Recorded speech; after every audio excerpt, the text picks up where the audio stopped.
Уралдын борборунда Кыргызстандын эгемендүүлүгүнүн 30 жылдыгына арналган бир катар иш-чаралар өткөрүлө баштады. Бул тууралуу Тышкы иштер министрлигинин маалымат кызматынан билдиришти.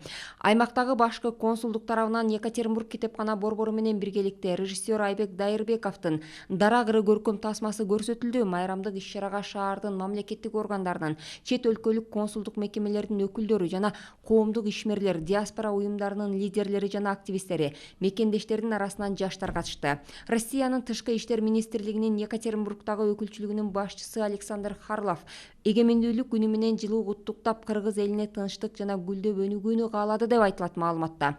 Консул Нурлан Алымбеков көрүүчүлөргө Кыргызстандын эгемендүүлүгүн майрамдоонун тарыхы тууралуу айтып берип, баардык конокторго жана режиссер Айбек Дайырбековго тасма үчүн ыраазычылык билдирди. Иш-чаранын алкагында кыргыз режиссерлорунун тасмаларын көрсөтүү, Кыргызстандын китепканасы менен Екатеринбург китепкана борборунун ортосундагы телекөпүрө, шахмат боюнча турнир жана кыргыз акын жазуучуларынын чыгармаларын окуу күнү уюштурулмакчы.